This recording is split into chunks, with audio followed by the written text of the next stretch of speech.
Olá, meus irmãos, a paz do Senhor a todos, tudo bem com vocês? Espero que sim, na graça e na paz do nosso Deus.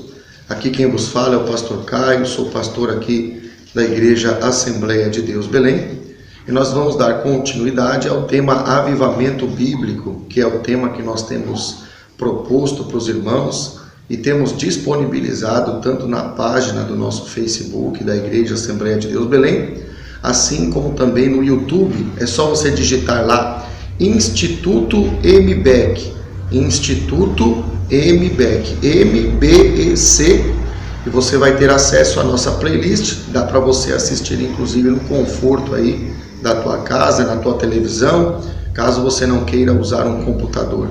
Então a gente tem essas duas formas na página da nossa igreja, né, Assembleia de Deus Belém, e também no YouTube, digitando Instituto MBEC. Então, irmãos, na lição de número 5, que é essa lição que nós vamos ministrar, nós vamos falar acerca dos mecanismos que Deus tem para poder nos capacitar da melhor maneira possível dentro do propósito e do projeto que Ele tem para o nosso ministério. Então, muitas pessoas entendem que o chamado de Deus é uma realidade, mas às vezes nos falta compreender quais são as ferramentas que podem nos ser úteis para que o nosso chamado seja desenvolvido da melhor maneira, né? Na sua maior plenitude.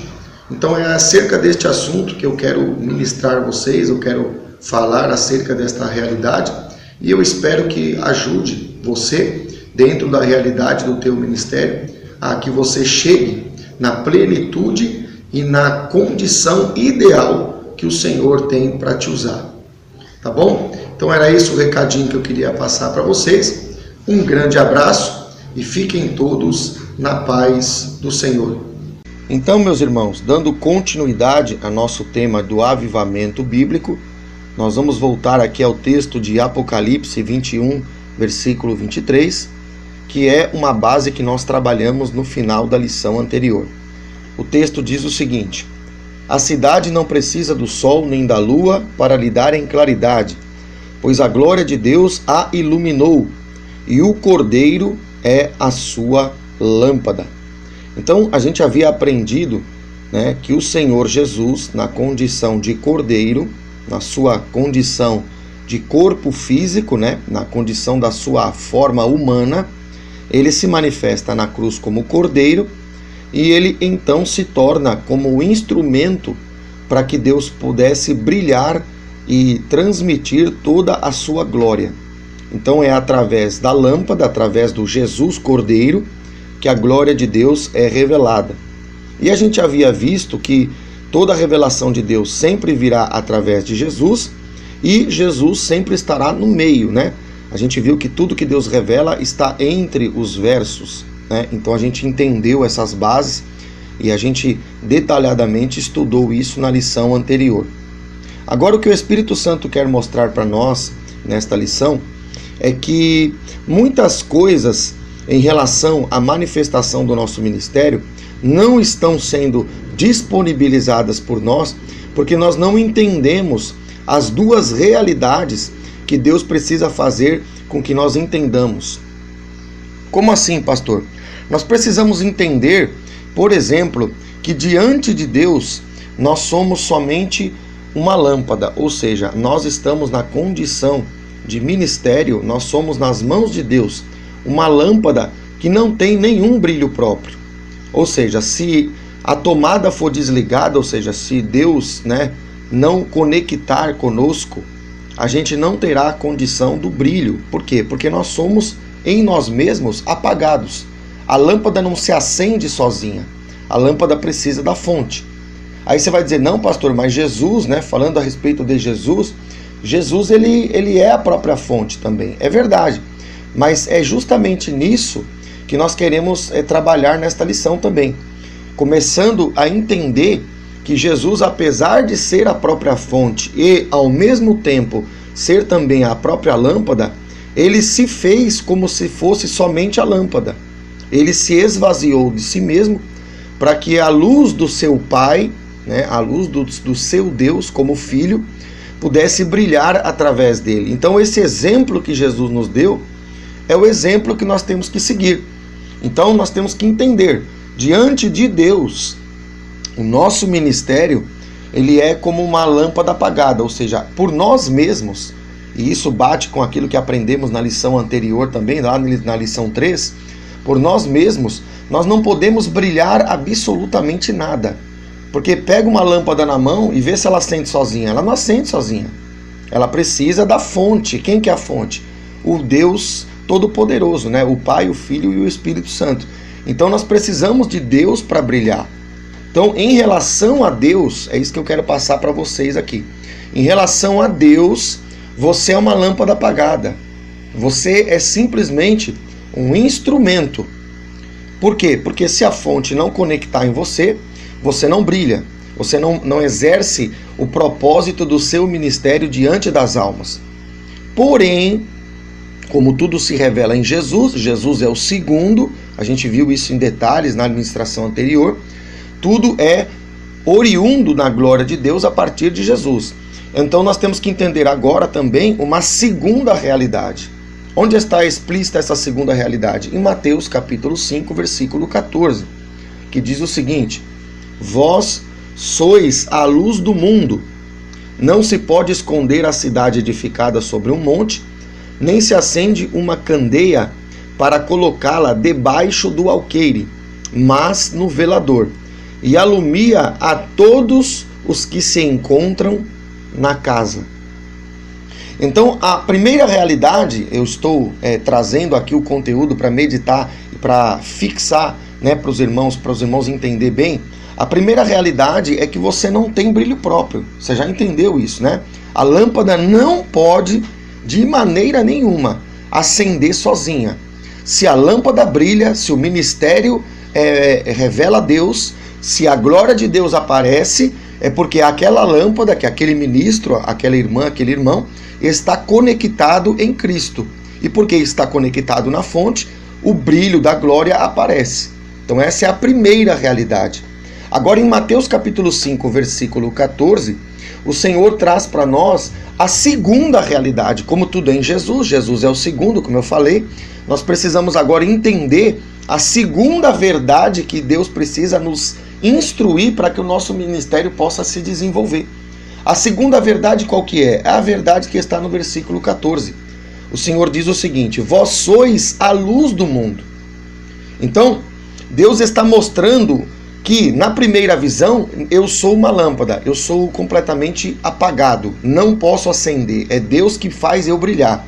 Porém, na segunda forma de Deus nos revelar esta verdade, Ele mostra que para o mundo, para aqueles que nos veem ministrar, para aqueles que nos veem pregar, nós podemos aparecer para Ele, e nós representamos, né, melhor dizendo, diante deles, como sendo a luz. Então, existe duas visões, é isso que eu estou encadeando aqui para vocês entenderem. A primeira visão é de você para Deus. A segunda visão é das pessoas para você.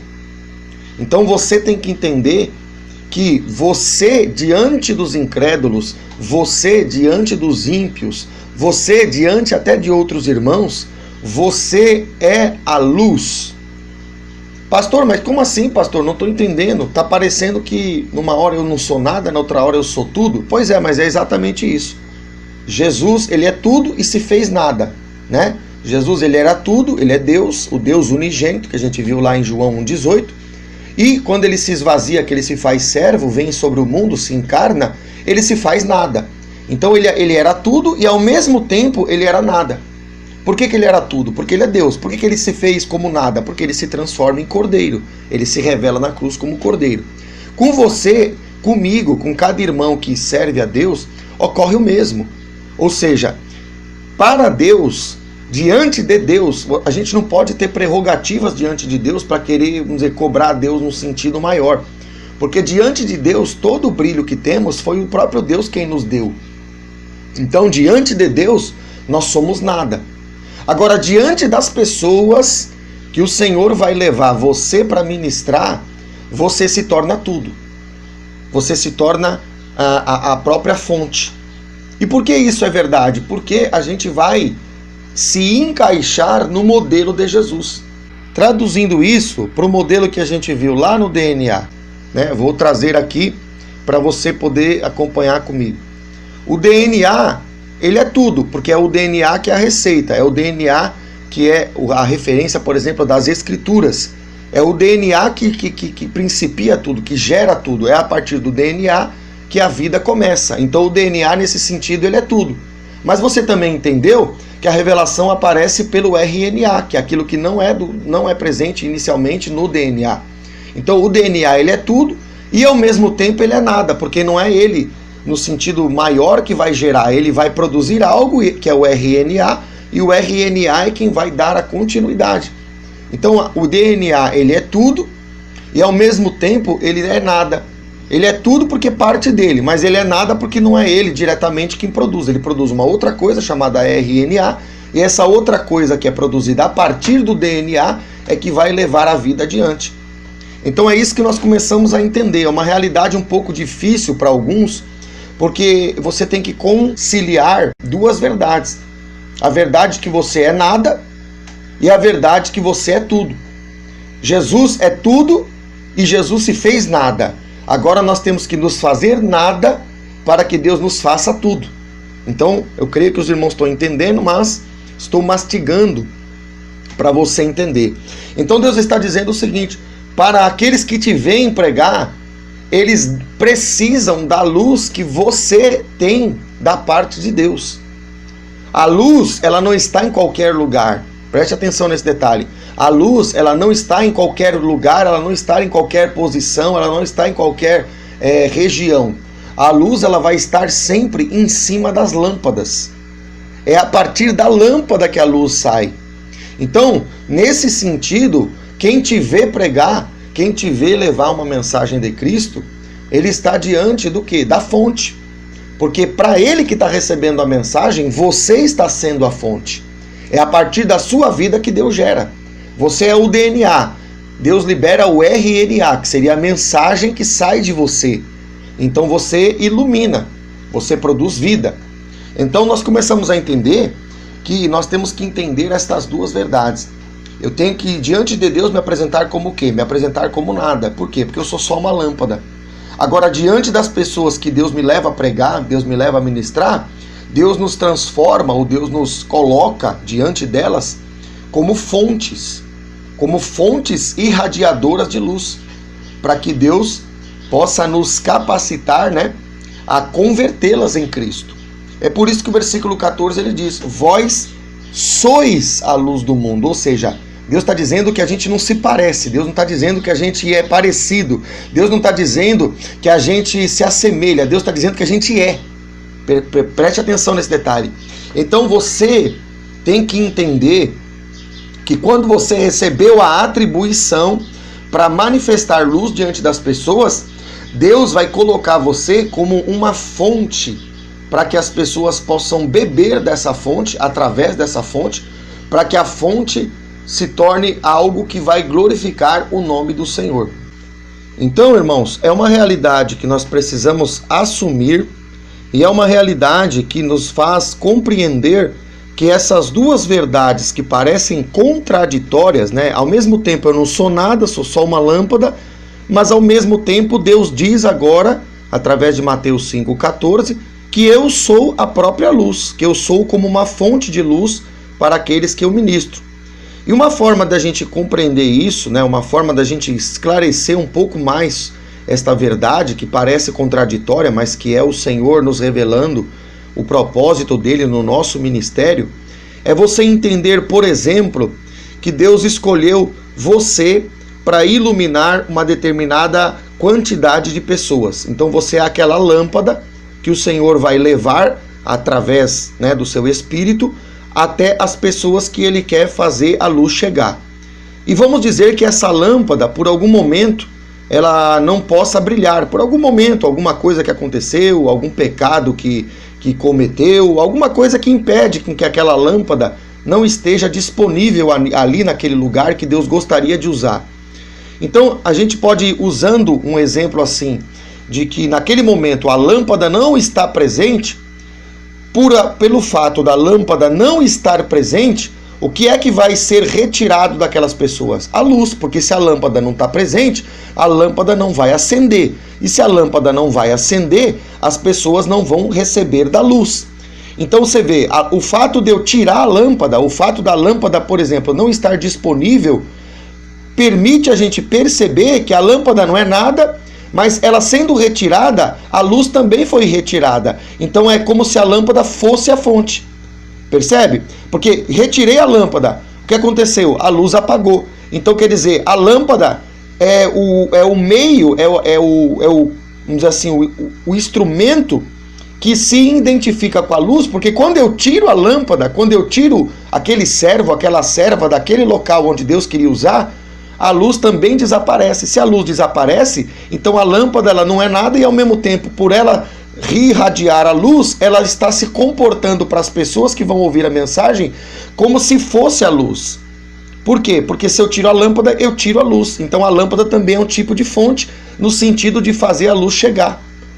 Os irmãos estão entendendo? Eu creio que nesse sentido Deus pode nos esclarecer por que que a gente é nada e Deus nos fez identificar-se com a identidade dele, que é a própria luz, que é tudo. Então, ao mesmo tempo, nós somos nada e ao mesmo tempo nós somos tudo. Eu sou nada diante de Deus. Na hora de buscar a Deus, eu sou uma lâmpada apagada. Mas eu sou tudo para aqueles aos quais Deus quer que eu leve a luz. Para aquelas pessoas que estão na escuridão, eu sou a fonte para eles. Você que é de Deus é a fonte para eles. Então a gente entende que Deus está colocando uma responsabilidade sobre nós de nos fazer luz do mundo. E nós entendemos que nós precisamos nos colocar da maneira correta para que essa luz possa brilhar. Então, por exemplo, diante de Deus, eu estou mastigando bem porque eu creio que você precisa absorver este conteúdo com toda a fidelidade. Diante de Deus, como é que eu me apresento? Como nada. Sou nada, sou lâmpada apagada, não sou ninguém, no sentido de ter luz própria. Então eu vou como uma lâmpada para que Deus mande a energia, mande a revelação e eu brilho. Aí eu sou nada. Diante das pessoas, eu sou o quê? É como se eu fosse a própria luz. Deus diz, vós sois a luz do mundo. Então para o mundo eu sou a luz, eu sou a própria fonte. Aí você vai dizer, pastor, mas eu não sou a fonte. Mas se Deus tirar você, a luz não brilha. Então você estando ali, é a garantia que a luz vai brilhar. E se a luz vai brilhar, você está se identificando agora como sendo a própria fonte. Está entendendo o mistério? Então Deus ele coloca, através dessa afirmação de Jesus, de nós sermos a luz do mundo para as pessoas do mundo, que nós temos uma grande responsabilidade, uma grande importância para aqueles aos quais Deus quer que nós levemos a luz de Deus. Porque para eles poderem alcançar essa luz, nós somos os transmissores, nós somos como a fonte. Então é isso que nós precisamos entender e assim absorver da parte de Deus. E aqui nós podemos também entender, irmãos, que se Deus ele coloca uma fonte para um determinado grupo de pessoas e aquelas pessoas rejeitam aquela fonte, rejeitam aquele servo, rejeitam aquele ministério, a gente vai perceber que essas pessoas estão permanecendo nas trevas. Por quê? Porque elas estão rejeitando a fonte, ou seja, a lâmpada que Deus escolheu para que a luz chegasse até elas. Por exemplo, qual foi a lâmpada que Deus escolheu para iluminar os gentios depois que a igreja foi fundada? Um dos grandes exemplos que a gente tem é Paulo. Deus escolheu Paulo para poder fazer com que a luz de Cristo chegasse aos gentios, né? Muitos gentios ouviram as palavras de Paulo. Se Paulo não está presente, se a lâmpada é retirada, esses gentios jamais receberiam a luz. Então Paulo, para esse grupo de pessoas que Deus escolheu, Paulo era a fonte. Tá entendendo? Estou mastigando muito bem aqui para você entender. Paulo diante de Deus, o que ele é? Ele é nada, ele é só uma lâmpada. Paulo diante dos gentios e das pessoas que ele escreveu as cartas e as pessoas que Deus levou ele a pregar, ele era como a fonte. Ele era a fonte. Para este grupo de pessoas, ele era a fonte. Então a gente tira um ensinamento disso, que Deus ele tem determinadas lâmpadas, determinados ministérios determinados servos que ele quer usar para iluminar a mim e a você. Ou ele já tem iluminado, ou ele ainda vai iluminar. E você tem que prestar atenção nessas fontes. Você tem que descobrir quem é que Deus quer usar para brilhar sobre você. Porque apesar dessa pessoa, como eu disse, não ser nada em si mesma, mas se Deus escolheu ela para trazer um determinado brilho sobre você e você não quer, você vai perder essa parte da luz. Você vai perder essa parte da glória de Deus que Deus tinha preparado para o seu ministério. Então é isso que nós temos que entender e absorver. E isso é complementado, irmãos, a partir do texto de Mateus 5, no versículo 16, onde a Escritura diz o seguinte, ela diz: assim brilhe também a vossa luz diante dos homens. Note só, é diante dos homens, para que vejam as vossas boas obras e glorifiquem ao vosso Pai que está nos céus. Então a gente pode perceber, irmãos, pelo versículo 16, que o Senhor diz vossa luz. É como se a luz fosse atribuída a cada ministério em particular. Então aquela quantidade de luz, aquela quantidade de unção, aquela quantidade de revelação, ela está, vamos dizer assim, sobre o domínio, sobre a posse do ministério A, B e C. Cada ministério tem uma quantidade particular de luz. E é isso que Deus está dizendo. Que essa luz, que é vossa luz, ou seja, que Deus deu o domínio dessa unção para que o determinado ministério possa trabalhar com essa luz, que ela possa brilhar diante dos homens e que esses homens que vão recebendo essa luz possam glorificar ao Pai e reconhecer aquele ministério que está iluminando eles como eles sendo uma fonte que Deus preparou para abastecê-los em Cristo Jesus. Então, irmãos, eu coloquei aqui uma figura para exemplificar ainda mais aquilo que o Senhor tem nos ensinado. Eu coloquei aqui, por exemplo, que os trabalhadores que estão trabalhando numa fábrica de pães, eles são considerados uma fonte, né? Um distribuidor dos pães.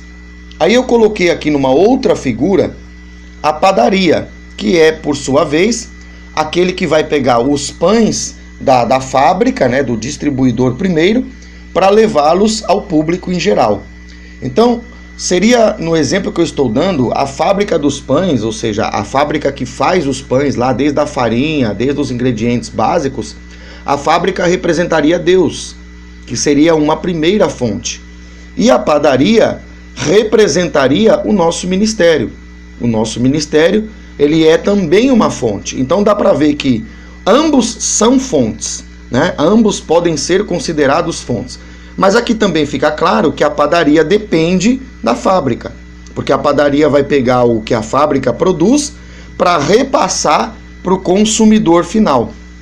Então a gente tem uma ilustração que nos ajuda a compreender que, de fato, nós somos a luz do mundo, ou seja, nós somos um tipo de fonte, só que a gente não é uma fonte que tem a produção própria. A gente recebe os pães da fábrica, né, a revelação de Cristo, e aí a gente supre a nossa vida, o nosso ministério, e aí a gente repassa esses pães, essa mercadoria, vamos dizer assim, né, este conteúdo espiritual, né, para a gente entender, a gente repassa para as almas. Então a gente tem essa ilustração como uma forma de perceber como é que Deus de fato nos usa. Então, resumindo essas duas figuras numa figura só, a gente colocou aqui que o servo verdadeiro, ele tem uma fonte, que é quem? O Senhor.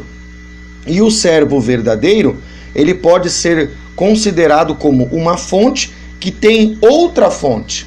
Ou seja, ele tem uma fonte, que é o Senhor, e ele é a fonte que distribui o que o Senhor dá para ele, para as almas, né? Então nós podemos entender desta forma.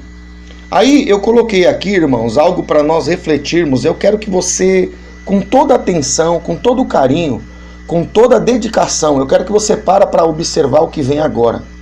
Porque é algo fundamental para você entender. Porque a ignorância, os irmãos até me perdoa pelo termo, né? Mas a palavra fala desse vocábulo, dessa palavra, né? 1 Coríntios 12 lá, quando Deus vai falar dos dons, ele fala, né? Paulo fala que não quer que os irmãos sejam ignorantes. né? Vou deixar para você pesquisar isso aí, não coloquei aqui no texto, mas você pesquisa, você vai lá em 1 Coríntios, capítulo de número 12, e você vai descobrir que Paulo fala e usa essa palavra. Então, a gente pode perceber, através dessa lista que eu coloquei aqui, que nós temos, por exemplo, Moisés, alguns dos autores bíblicos, né? Nós temos Moisés, nós temos Josué, nós temos Davi, Pedro, Paulo, João, Abacuque, Tiago, Mateus, entre tantos outros. E por que eu trouxe esses nomes aqui dos autores bíblicos? Por que eu fiz menção desses nomes? Porque Deus está querendo mostrar e está querendo destruir uma grande mentira de Satanás. Abre bem a tua mente neste momento, porque Deus vai desfazer uma grande falácia do nosso adversário. Porque tem gente que diz, não, eu não aprendo através de homens. Então deixa eu dizer para você que pensa assim, deixa eu falar com você em particular, porque o Senhor começa a mostrar para nós que, no nosso outro slide aqui, nós colocamos que a Bíblia Sagrada é um livro contendo 66 livros, e ele tem na sua essência 40 autores. Então Deus usou 40 autores diferentes, ou seja, Deus usou 40 homens, preste bem atenção nisso, Deus usou 40 homens para trazer até mim e até você o livro sagrado, o livro que a gente pesquisa. Então toda vez que eu vou lá em João, toda vez que eu vou lá no livro de Gênesis, que foi Moisés que escreveu, toda vez que eu vou lá no livro de Mateus, ou qualquer livro da Bíblia Sagrada, eu estou consultando aquilo que um homem escreveu. Aí você vai dizer, não pastor, mas foi Deus que inspirou. Foi Deus que inspirou, a fonte primeira foi Deus. Mas quem é que é a fonte segunda? É João, é Paulo, é Mateus, é Abacuque, é Daniel, é Ezequiel, e assim sucessivamente. Então, a pessoa que não gosta de aprender do homem, não deveria nem ler a Bíblia. Porque a Bíblia foi escrita por quem? Por homens. Aí você vai dizer, não pastor, mas foi inspirada pelo Espírito Santo. Verdade, foi inspirada pelo Espírito Santo. Mas o Espírito Santo colocou para João, para Paulo, para Pedro, para Daniel, o conteúdo, e Daniel, como homem, foi uma segunda fonte. Tanto que eu vou lá consultar o livro de Daniel, eu vou lá consultar o livro de Abacuque, eu vou lá consultar o livro de Oséias. Entende? Então a gente está num cristianismo mentiroso. Desculpa aqui, mas eu preciso abrir a sua cabeça. Eu preciso falar com você que tem pensado que você só recebe da parte de Deus, que você faz ligação direta, meu irmão. Abre a tua cabeça. Se você pensa que faz ligação direta, e não é que Deus não possa te ministrar, mas se você pensa só na ligação direta, desculpa, mas a Bíblia não deveria nem ser o teu livro. Porque a Bíblia é um livro que foi inspirado pela primeira fonte, que é Deus, mas é um livro que tem 40 homens. Veja só, 40 homens que foram instrumentos, foram uma segunda fonte para trazer para você o que você tem na mão aí no livro sagrado. Então quem diz, não, eu não como do homem, eu como só de Deus. Mentira. Quando você pega a Bíblia, você já está buscando o homem.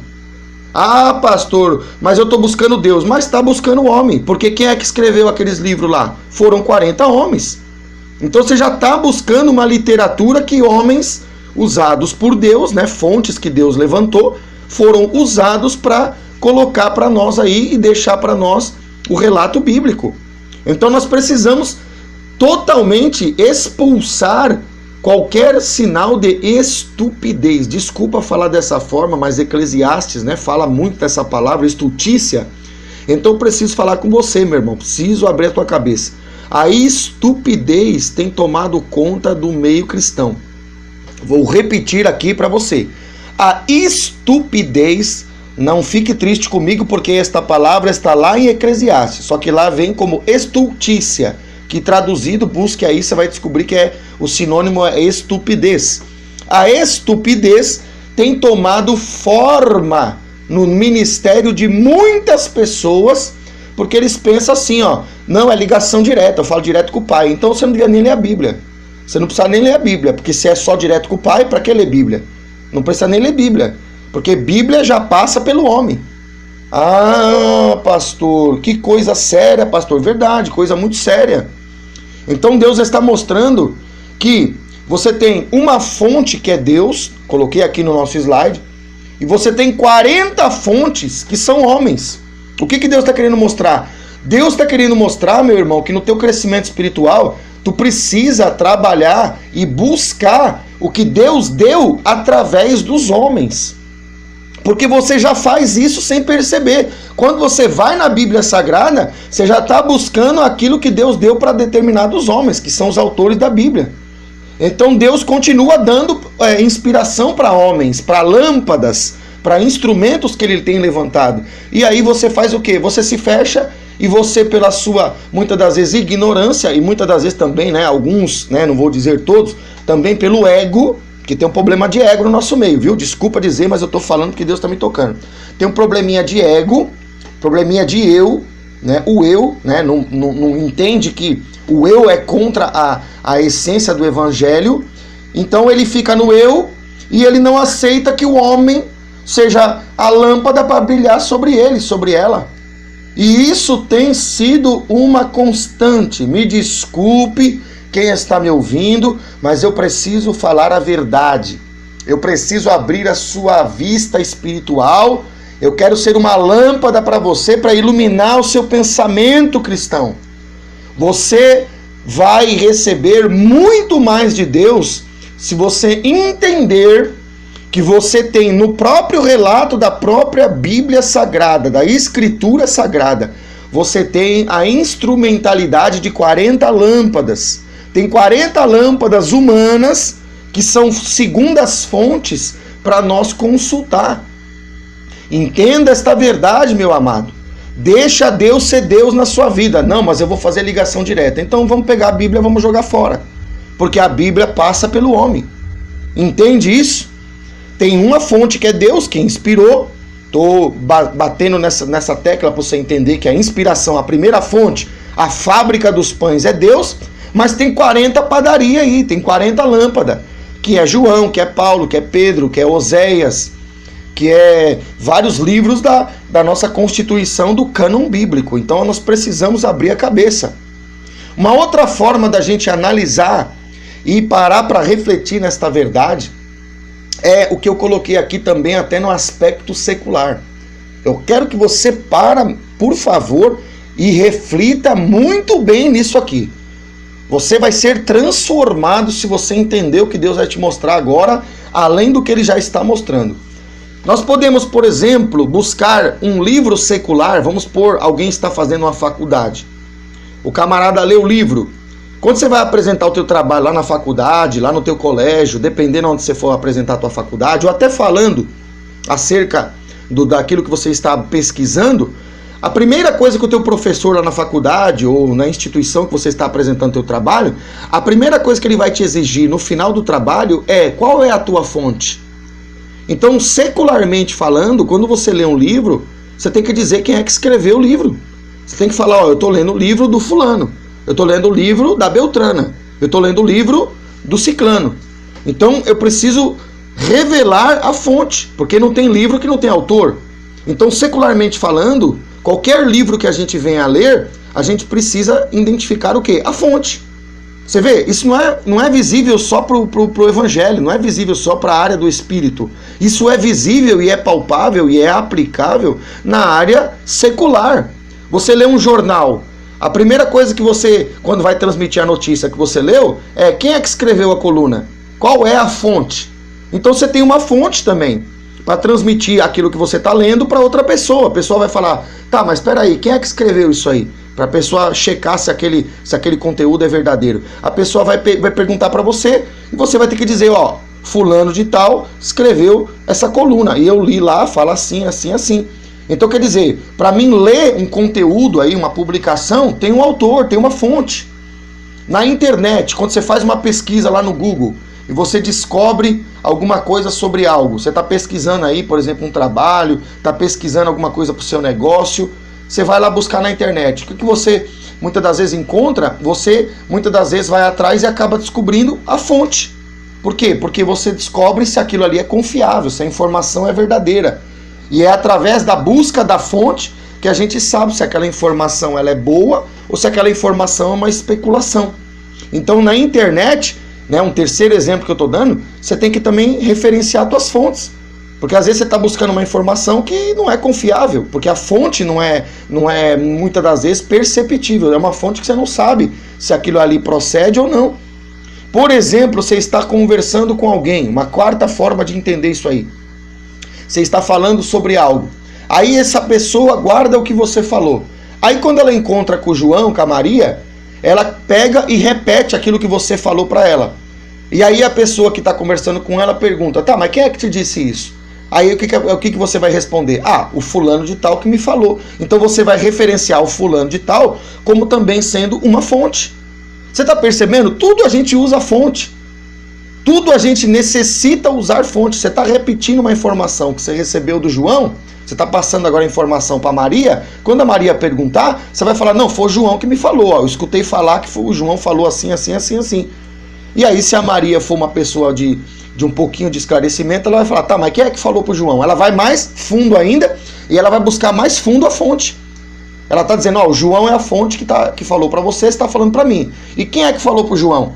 Percebe? Uma pessoa de um pouquinho mais de lucidez, assim, de detalhe, de saber a informação de onde vem, ela vai falar, tá, mas quem é a fonte do João?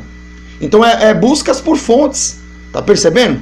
Você vai numa loja, vou dar um quinto exemplo aqui, irmãos, eu quero bater muito forte nisso aqui, porque a gente faz isso toda hora e a gente está ignorante no evangelho. A gente está na estutícia, desculpa, mas eu preciso te falar. Você comprou um negócio numa loja, aquele produto que você comprou, você ficou super satisfeito, o produto é legal, é joia. Aí a pessoa vê você usando o produto, você faz propaganda da loja sem receber nada, porque você gostou tanto do resultado que você fala, pode comprar, que é bom. A pessoa pergunta para você, tá, onde você comprou? O que você faz? Você transmite para ela o quê? O lugar que você comprou, em outras palavras. Você vai dar para ela a fonte. Você vai falar, a loja tal, no endereço tal, é a fonte. É o lugar que eu comprei e é ótimo produto, pode comprar. Então a gente faz propaganda da fonte, no caso no aspecto secular, sem receber nada. Tá percebendo isso? Então a gente precisa entender as coisas, meus irmãos. Desculpa, mas eu tô sentindo uma presença, uma coisa de Deus aqui que eu preciso esclarecer você com a palavra verdadeira. Deus me deu mais exemplos, vamos lá, vamos trabalhar mais esse conceito. Quando você nasce, quem é que dá educação para as pessoas até ela ter uma certa idade? São os pais. Então, quando a gente nasce, quem são as nossas fontes? Os nossos pais. Então você já nasceu com fontes. Você já nasceu a partir da educação dos seus pais. Então você já teve uma fonte. É claro que tem pai que não educa direito. É uma fonte má. Mas há uma fonte. Via de regra, estou falando assim, na 99,9% dos casos, os filhos são educados pelos pais. E os pais é o quê? A referência, é a fonte. É a partir do exemplo do pai e da mãe que a gente cresce. Então eu tenho fonte para me desenvolver como ser humano. A fonte é o meu pai, a minha mãe, o meu tio, né? Dependendo do caso da família. Quando você trabalha numa empresa, você trabalha para fazer lá o teu ganha-pão. E aquela empresa que te dá o teu ganho, ela é o que para você? A fonte da tua renda. Então você tem também no teu trabalho uma fonte de renda. Qual é a fonte de renda? A empresa que você trabalha, ou até no teu próprio negócio. Mas o negócio é uma fonte para você, independente se é o teu próprio negócio ou se é um negócio de terceiros. A empresa e o teu trabalho é uma fonte de renda. Tira a fonte de renda para ver como é que você vai sobreviver. Você percebeu que a gente depende de fontes? Você percebeu que a gente se move pelas fontes? Ah, mas é do homem. Mas, pois é, tira o salário ali que você recebe da mão do homem para ver se você vive. Para ver se você paga as tuas contas. Então você tem o quê? Uma fonte financeira. Precisamos também dessa fonte. Quando uma empresa abre, por exemplo, uma carteira de produtos, que ela coloca ali os produtos para serem vendidos. Quem é a fonte da empresa? Os clientes. Então a gente tem na figura dos clientes a fonte de renda da empresa. Porque se a empresa não tiver cliente, a empresa não fatura. Se a empresa não fatura, a empresa fecha. Então a empresa só pode ficar de pé se tiver a fonte que alimenta a empresa. Quem é a fonte? Os clientes. Então uma empresa não sobrevive sem essa fonte. Mais um exemplo, é o 8º exemplo que eu estou trazendo para você. Quando você se alimenta, veja só, olha que interessante, irmãos, é muito forte isso aqui. Quando você se alimenta, você come do quê? Da terra. Quem é a tua fonte? A natureza. Você se alimenta do quê? Do que a natureza te fornece. Então a natureza é o que para você? Uma fonte. Então não dá para viver sem comer, não dá. Então você precisa do quê? Mais uma fonte. Quando você está sozinho, um último exemplo, 10º exemplo que eu quero passar aqui para você refletir. Você busca a sua comunhão, a sua companhia, você busca através da procura de amigos, né? Então os amigos vão ser o quê? Companhias, né? Que a gente procura para que a nossa solidão, para que o nosso momento sozinho não se perpetue, não fique sempre a gente sozinho, para que a gente tenha como dividir, né? Dividir um pouco da nossa vida com as pessoas. Então a gente tem mais uma fonte de entretenimento, uma fonte, né, para nossa alma se alegrar. Então eu dei 10 exemplos mostrando para você, através de exemplos dos 40 autores e também de 10 exemplos seculares, que a gente está abarrotado de exemplos, de fontes, e sem elas você não vive. E todas essas fontes estão passando pela mão do homem. Preste atenção nisso. Todas essas fontes estão passando pela mão do homem. Aí você vai dizer assim, não pastor, mas na fonte ali, por exemplo, do alimento, o alimento vem da terra. Aí eu pergunto para você, quem é que plantou? Quem é que plantou? Teve um homem que plantou. Ah, mas foi a máquina. Mas quem é que comandou a máquina? Teve alguém ali para arar a terra, para comandar a plantação. Então teve um homem. Então tudo tem um homem. Aí você é alimentado de tudo que é jeito pelos homens. Aí quando chega no evangelho, Deus põe a Bíblia com 40 homens para ensinar você e a mim. E aí a gente fala, não, é ligação direta, não quero mais aprender com os homens. Então a gente está querendo criar um mundo de Alice. Desculpa falar assim, mas a gente está querendo criar um mundo de Alice. O que é o mundo de Alice? É o mundo da imaginação. É o mundo fictício. É o mundo da fantasia. Porque o mundo real, o mundo verdadeiro, o mundo aí da secularidade e até mesmo também do Evangelho de Cristo, que é a Bíblia Sagrada com 40 autores, é um mundo onde a gente passa pela mão do homem toda hora. É só no Evangelho que tem essa estupidez. Não vou lá no fulano porque eu não vou aprender do homem. Meu irmão, minha irmã, por favor, vamos abrir a cabeça, vamos liberar a nossa ignorância para fora e vamos deixar a claridade de Cristo entrar para dentro. Porque senão, meu irmão, você vai viver no mundo de Alice. E deixa eu dizer uma coisa para os irmãos. Tá cheio, vou falar porque é experiência, eu estou falando de experiência de anos. Tá cheio de ministérios que estão no mundo da Alice. Tá cheio de ministério que está vivendo na solitude. Tá cheio de ministério que não quer aprender do outro por causa do seu ego, do seu orgulho, da sua prepotência. Vou falar a verdade, irmão. Vou falar a verdade. E Deus está abrindo para nós uma revelação para que a gente seja liberto dessa ignorância. Desculpa, mas é a verdade. Então você precisa abrir a tua cabeça, porque tudo você tem fonte, só no Evangelho que não tem. Então joga a Bíblia fora, porque a Bíblia, como eu já falei, né, tem 40 autores humanos que receberam da primeira fonte, que é o Senhor. Aí vem para nós, irmãos, uma pergunta que nós temos que nos fazer. Que pergunta é essa? Não é errado você buscar do homem, preste atenção. Você buscar da segunda fonte, você buscar da padaria, não é errado você comprar pão na padaria. O que você tem que se perguntar, e aqui está o que complementa o que eu tenho colocado. Você tem que se perguntar o seguinte: ele é um ministro de Deus, ele diz que é uma padaria. A pergunta que você tem que fazer é: o pão que está lá dentro daquela padaria, daquele ministério, quem é que dá para ele esse pão? É essa grande pergunta que também vai complementar para você poder saber se aquele homem, se aquela mulher é instrumento para você. Quem é a fonte dele? Porque pode ser, irmão, que tem ministério aí que está criando pão por conta própria. Ele não vai aos pés de Jesus, como Jesus sendo a fonte dele, para dar para ele o pão, para depois ele distribuir para a comunidade aí, para os irmãos. Ele tem irmão que ele cria o pão sozinho. Tem irmão aí, tem ministro, que ele cria o pão, pegando o pão dos outros, que ele nem sabe se esse pão veio de Deus. Ele escuta a mensagem na internet, ele pega, ele escuta o outro falando, ele pega, ele está acessando fontes que não é a fonte primeira que é o Senhor Jesus. Então essa pergunta você tem que se fazer. Será que o ministério do fulano está buscando na fonte certa?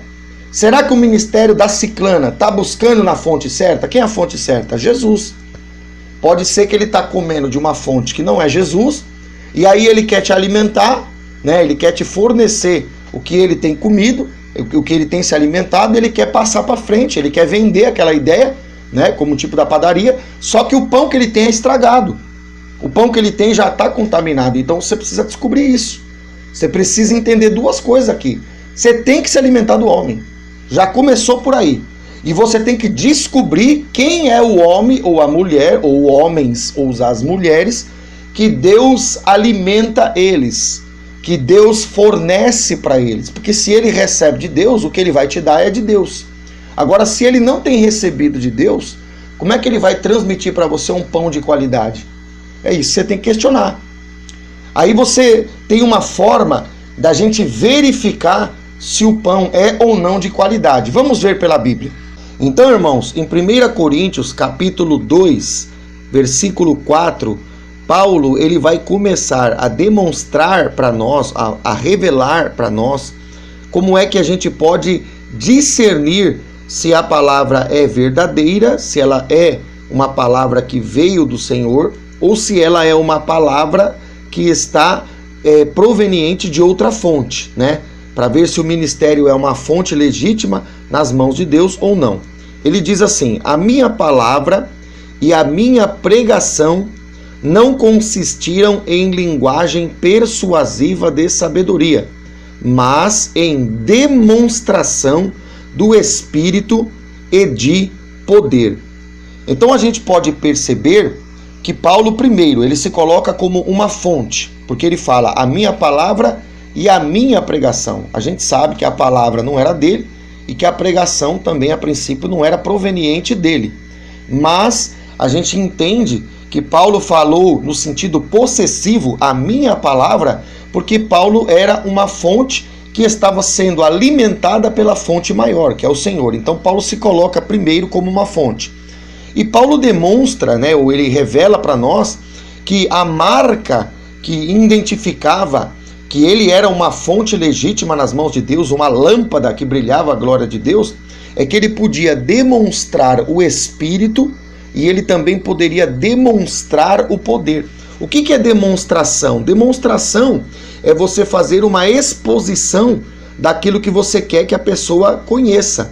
Então Cristo, né, que é o motivo da pregação de Paulo, ele era demonstrado no ministério de Paulo. Paulo poderia manifestar o Espírito Santo, e Paulo manifestava o poder que o Espírito Santo tem. Então Paulo tinha essas duas características, né? Então a gente pode perceber que essa é uma das marcas que a gente precisa observar para perceber se a fonte, se aquele ministério é uma fonte do Senhor ou é uma fonte que não procede do Senhor, que não foi abastecida pelo Senhor. O versículo 5 de 1 Coríntios 2 diz o seguinte: para que a vossa fé não se apoiasse em sabedoria humana. Então aqui a gente reafirma, né, que a gente não pode basear a nossa fé na construção da esquerda, aquele padrão humano, a sabedoria humana. E aí Paulo completa: e sim no poder de Deus. Então a gente vê que o poder de Deus é novamente evidenciado como a marca de um ministério que é legítimo, né? De uma fonte que trabalha para a glória de Deus. 1 Coríntios 4, capítulo 4, versículo 20, o texto diz o seguinte, Paulo também escreve: porque o reino de Deus não consiste em palavra, mas em poder. Então, mais uma vez, o mesmo Paulo, né, por 3 vezes aqui, a gente já consegue observar que Paulo está mostrando. Você quer perceber se uma fonte é do Senhor? Você quer perceber se uma fonte tem sido abastecida pela fonte maior, que é o Senhor? É a marca do poder. Então, nós temos que abrir os nossos olhos para ver se o ministério consegue demonstrar o Espírito e consegue também demonstrar o poder de Deus. 1 Tessalonicenses, o mesmo Paulo escrevendo, capítulo 1, versículo de número 5, ele diz: porque o nosso evangelho não chegou até vós tão somente em palavra, mas sobretudo, ou seja, naquilo que é mais importante, aquilo que é sobretudo mais alto, né? Mais importante a ser notado, ele diz: em poder, no Espírito Santo e em plena convicção, assim como sabeis ter sido nosso procedimento entre vós e por amor de vós. Então Paulo diz que acima de tudo, mais importante do que tudo, mais relevante do que tudo, Paulo diz que é notável no seu ministério o poder e é notável no seu ministério também a manifestação do Espírito Santo. Então a gente tem 4 textos do mesmo Paulo, do mesmo ministro, da mesma fonte, que está evidenciando aquilo que é a marca do Espírito, a marca do Evangelho, a marca da fonte verdadeira que glorifica a Deus. Então isso é muito importante você perceber. Então a gente precisa prestar atenção nesses detalhes, porque a gente precisa saber se a fonte é verdadeira, se a fonte é falsa, se a fonte se alimenta de Cristo ou se a fonte se alimenta da sabedoria humana. Então é importante. 1 Tessalonicenses, capítulo 1, no versículo 6, Paulo vai dar agora uma segunda característica que a gente pode também observar para perceber se a fonte é uma fonte legítima nas mãos do Senhor, que diz assim: com efeito, vos tornastes imitadores nossos e do Senhor, tendo recebido a palavra, posto que em meio de muita tribulação, com alegria do Espírito Santo. Então Paulo ele mostra algumas coisas aqui, entre elas nós vamos destacar uma para você também observar conosco. A primeira que nós queremos destacar é que Paulo está falando que os tessalonicenses receberam a palavra no meio de muita tribulação, e essa palavra foi recebida com a alegria do Espírito Santo. Então, Paulo falou que o primeiro sinal, ele mostrou ali por 4 vezes, que o primeiro sinal é o poder e o Espírito Santo. Agora no capítulo 1, do versículo 6, Paulo mostra que eles ficaram alegres no meio de muita tribulação. E se a gente parar para meditar, irmãos, a gente vai perceber que não dá para ficar feliz, não dá para ficar alegre no meio de muita tribulação. Então o que Paulo quer nos mostrar? O que Paulo quer trazer para nós, para que a gente perceba que o ministério é uma fonte legítima? Paulo está dizendo assim, ó, a primeira marca é o poder. Poder remete ao sobrenatural. Então Paulo está dizendo, olha, o ministério que é fonte nas mãos do Senhor, ele experimenta sobrenatural, ele vive poder e ele demonstra o Espírito Santo. Agora, a segunda marca do sobrenatural é que eles estavam em muita tribulação e estavam alegres. Se você parar para meditar, não tem como ficar alegre, como eu falei, no meio de muita tribulação, a não ser que o Espírito Santo, que é sobrenatural, esteja operando nos ouvintes que estão recebendo a palavra verdadeira.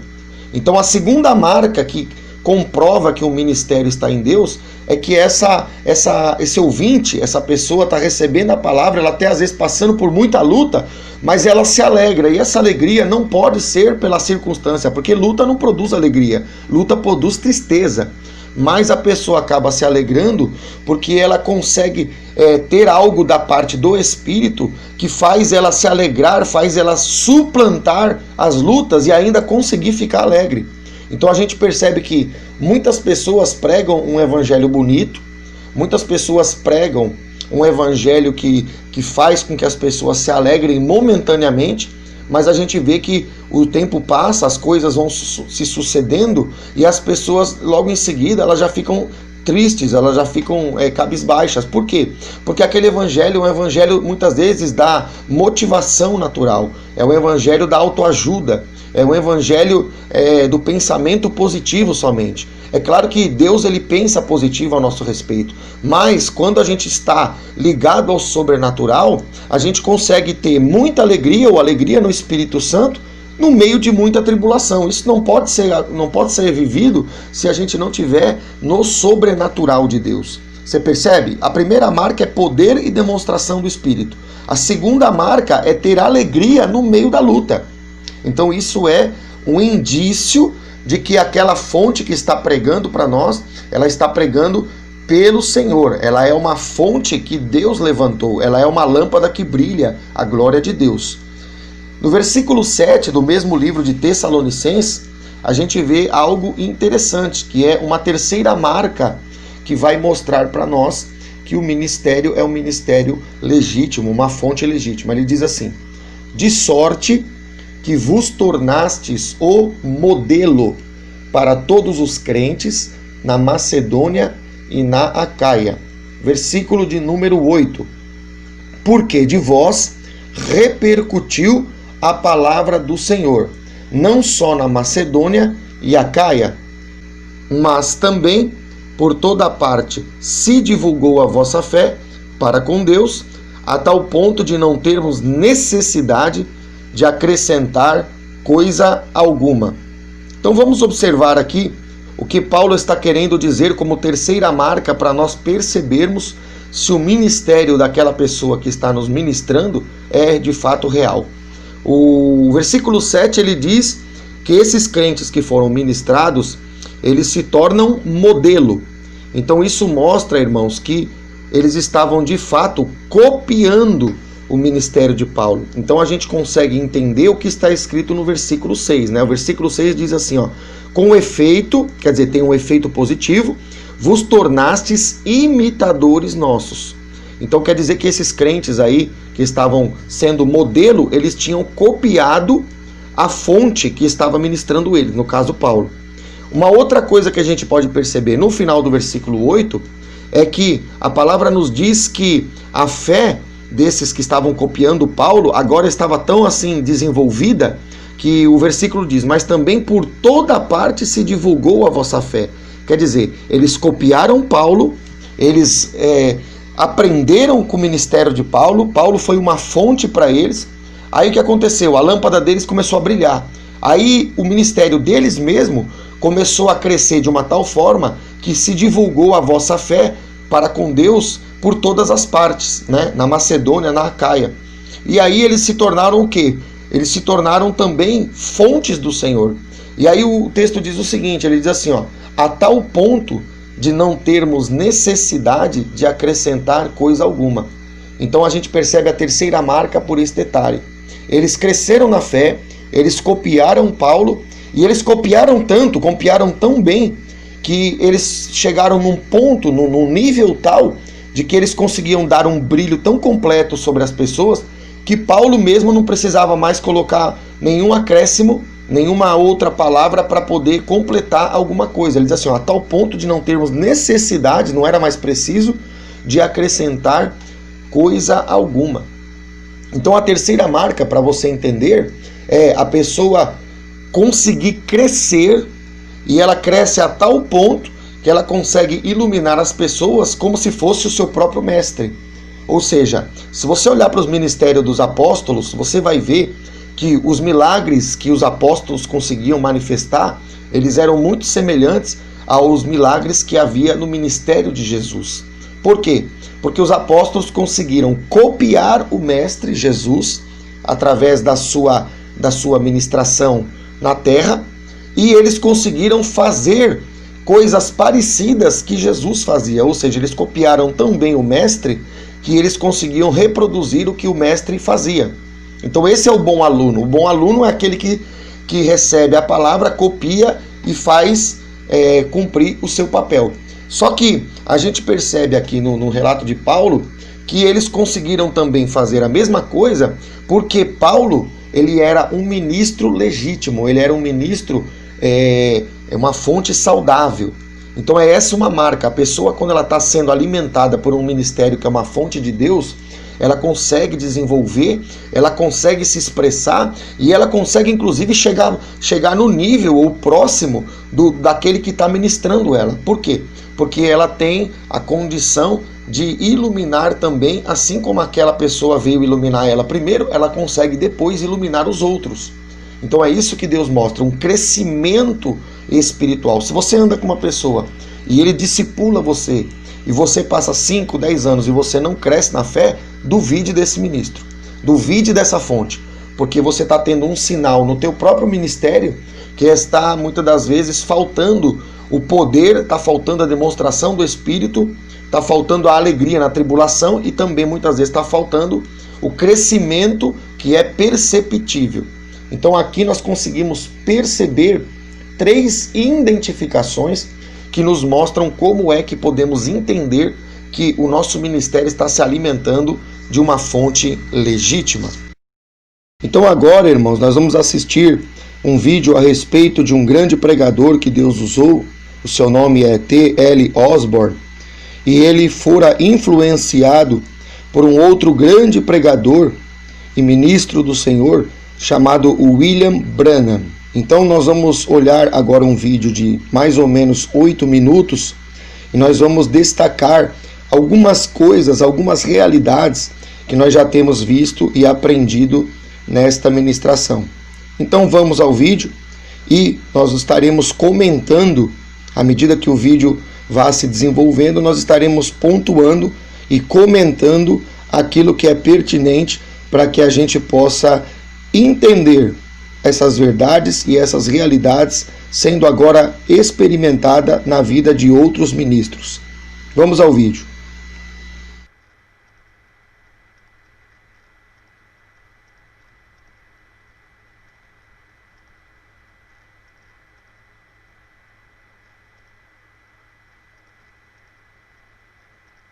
I think the greatest revelation in the New Testament is the Christ connection. Eu acho que a maior revelação do Novo Testamento é a conexão Cristo. This is my witness. Esse é o meu testemunho. Jesus Christ walked into our bedroom.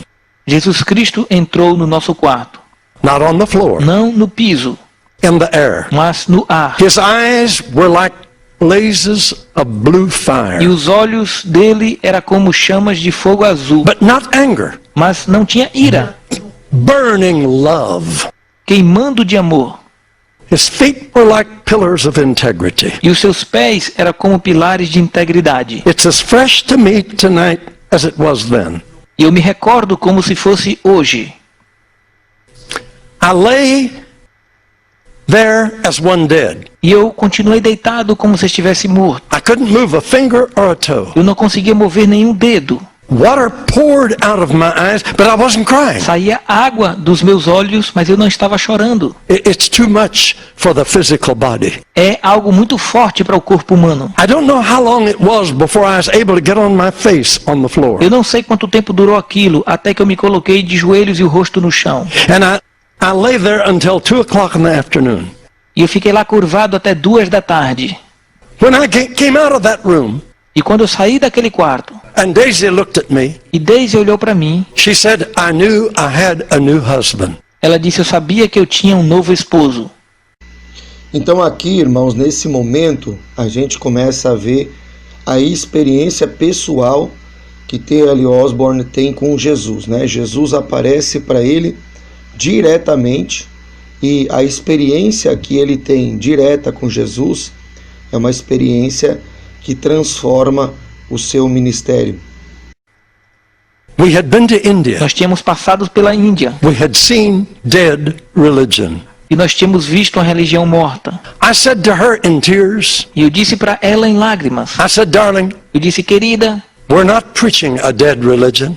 nós não estamos pregando uma religião morta. We're preaching a living Christ. Nós estamos pregando um Cristo vivo. He's alive. Ele está vivo. I'll never forget what that did to me. Eu jamais esquecerei o que aquilo fez comigo. Now that was the first of 4 visions that we had. E esta foi a primeira de 3 visões que nós tivemos. I was popular. Eu era popular, I was successful, eu era bem-sucedido, but I was empty. mas eu estava vazio. Aqui, irmãos, nesse momento, a gente percebe uma grande realidade para muitos do ministério hoje. Ele diz que ele era popular, ele era conhecido, mas ele estava vazio. Então daqui a gente tira que não é porque a pessoa tem ibope, não é porque a pessoa tem audiência, que Deus está dentro do seu ministério ou está dentro do seu coração. Então ele começa a revelar, para que a gente possa aprender com isso, que ele estava vivendo uma fase onde ele tinha popularidade, mas ele já não tinha a presença e a graça de Cristo. Então a gente está observando esses pontos porque a gente está aprendendo de Deus a partir deste homem. E ele teve coragem de testemunhar isso diante daqueles que ele pregava, ou diante daqueles que ele estava palestrando. Então muitos de nós, ou para muitos de nós, ou do nosso meio, está faltando esta integridade de caráter, esta coragem, porque a gente não aprende através do ministério de outros, né, os homens que Deus usa, somente com os seus acertos ou com as suas vitórias, mas a gente aprende também quando a gente vê que ele é tão humano quanto nós. E quando ele fala que estava vazio, apesar de ser popular, ele com certeza ensinou, foi instrumento de Deus para ensinar muitos nesse auditório onde ele estava ensinando e palestrando a palavra de Deus. But when I saw Jesus, Mas quando eu vi Jesus, all of that faded. tudo aquilo não valia nada. Now that don't mean I turned against them. Não significa que eu me voltei contra eles. They're not to blame for the way I was. Não era culpa dele a maneira que eu era, It was me. mas era eu. I aspired to popularity. Eu almejava a popularidade. But when I saw Jesus, Mas quando eu vi Jesus, oh, my life was changed. toda a minha vida foi mudada. I knew Jesus was real. Eu sabia que Jesus era real. Right after that, Gordon Lindsay brought Brother Branham to Portland, Oregon. E logo depois disso, Gordon Lindsay trouxe o irmão Branham para Portland, em Oregon, In the big city auditorium that seats 8,000 people. em um grande auditório da cidade que cabiam 8.000 pessoas. We sat in the third balcony. E nós sentamos na terceira galeria. This gentle little man came out on the platform. E este homem pequeno e gentil chegou na plataforma. He was like Christ to me. Ele era como Cristo para mim. He spoke very careful. Ele falava com muito cuidado. If you know that name, forget all the silly things that have happened in later Se você years. conhece esse nome, esqueça as coisas estúpidas que aconteceram anos depois. But at the time that I knew him, Mas na época que eu conheci ele, he represented Christ to me. ele representou Cristo para mim. Aqui, irmãos, nessa oportunidade, a gente vê T.L. Osborne referenciando o irmão William Branham. E o interessante é que a gente observando o testemunho dele, a gente vê que ele lá no começo declarou que havia visto o próprio Jesus, ou seja, ele havia tido uma conexão direta com Jesus, e agora ele vai na ministração do irmão William Branham, que era um irmão que estava sendo muito usado por Deus, e aí o próprio T.L. Osborne declara que William Branham, naquele momento, naquele auditório, naquela ministração, William Branham era como Cristo para ele. Então o que a gente aprende aqui? A gente vê que apesar de Deus ter dado esta oportunidade de visitá-lo pessoalmente, isso não impediu ele de aprender ou de receber de Deus a partir de outro homem. Percebe?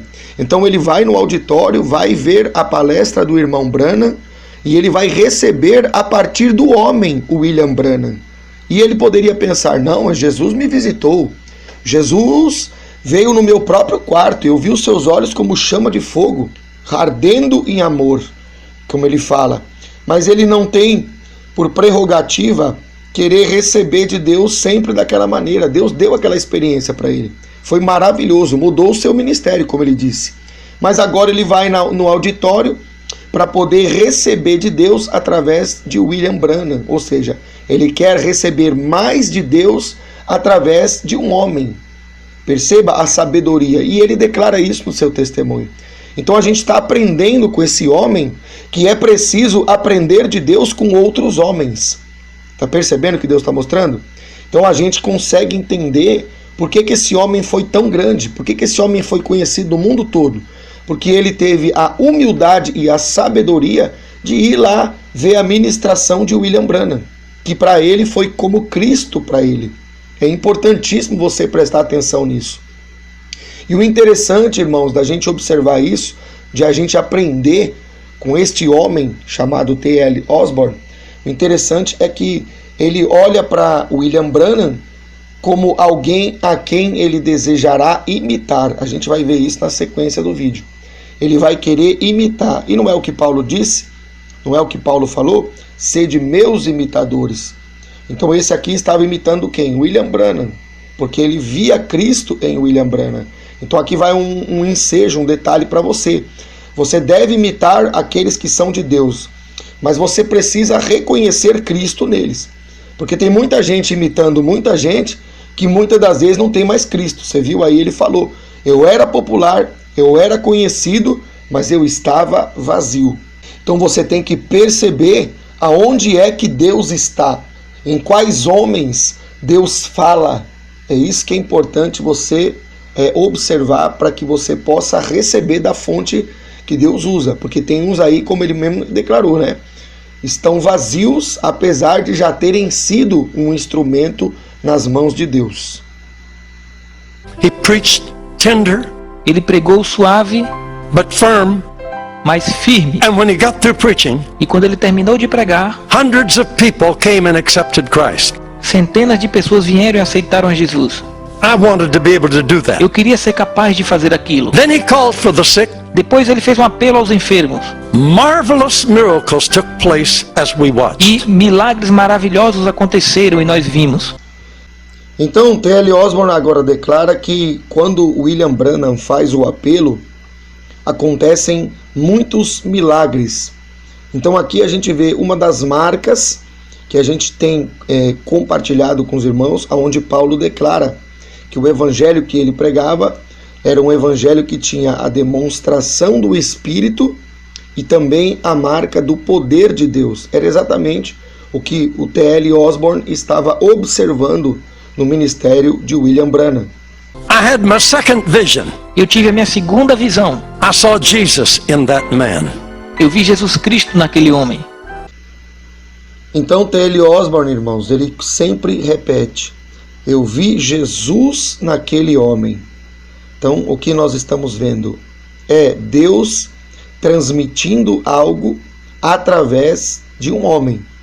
Então a gente pode verificar que a palavra, da maneira que ela é revelada para nós, ela se confirma, né, irmãos? Então a gente percebe o quanto isso foi impactante para a vida de T.L. Osborne.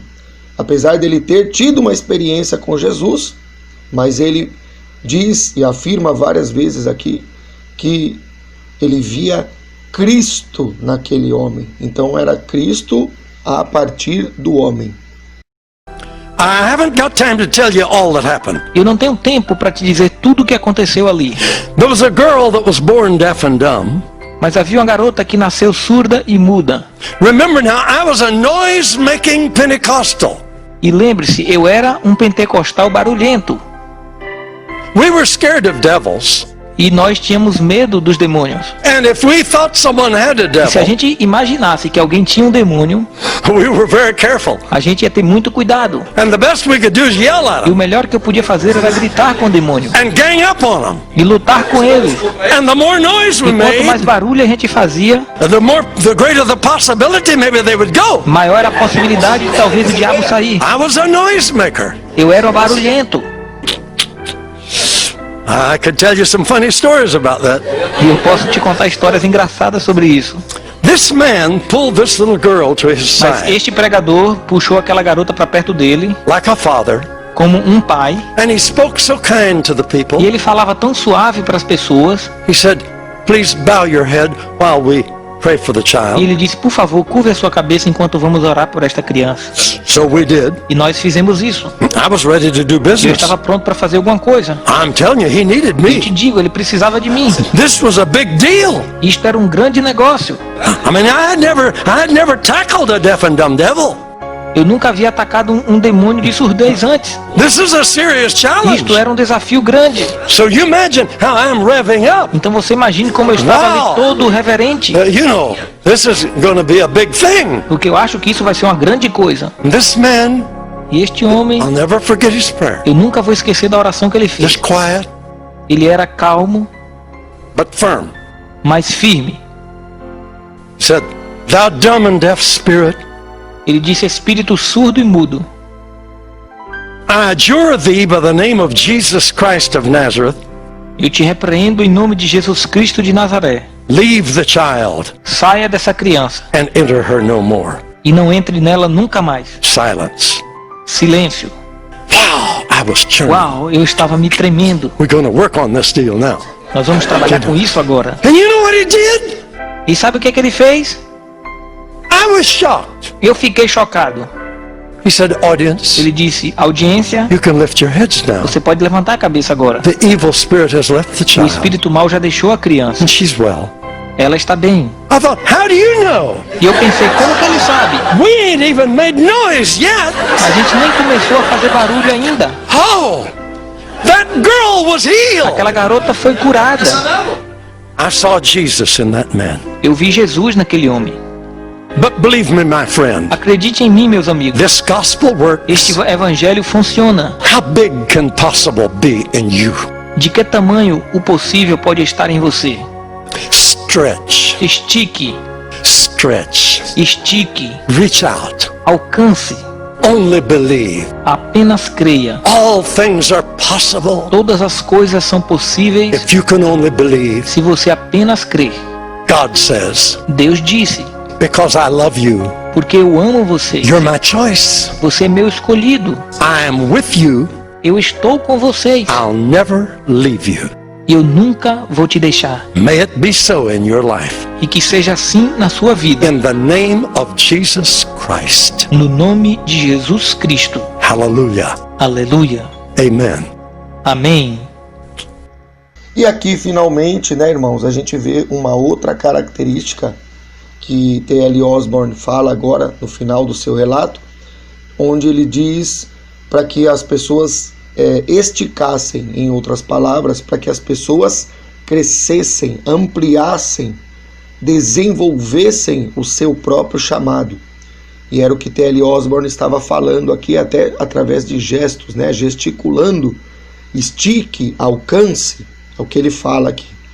Então a gente vê que realmente isso é uma base também da palavra, porque a gente viu lá que Paulo ensinou tão bem, né, aqueles discípulos lá, que em Macedônia e na Acaia eles foram proeminentes, né, eles foram exemplos maravilhosos da graça e do ministrar de Cristo, que Paulo não precisou acrescentar nada. Então é exatamente o que T.L. Osborne está dizendo.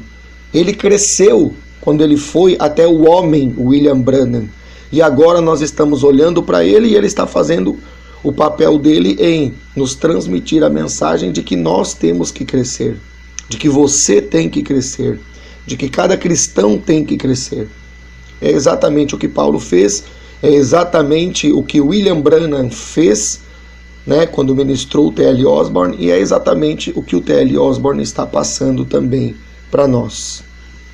Então, basicamente, irmãos, era isso que a gente queria passar para você, para que você possa observar bem aquilo que você tem feito e quais são as oportunidades, quais são os meios e as pessoas, os homens, né? Entenda homens como homem e mulher, estou falando da identidade humana, não estou falando do gênero humano.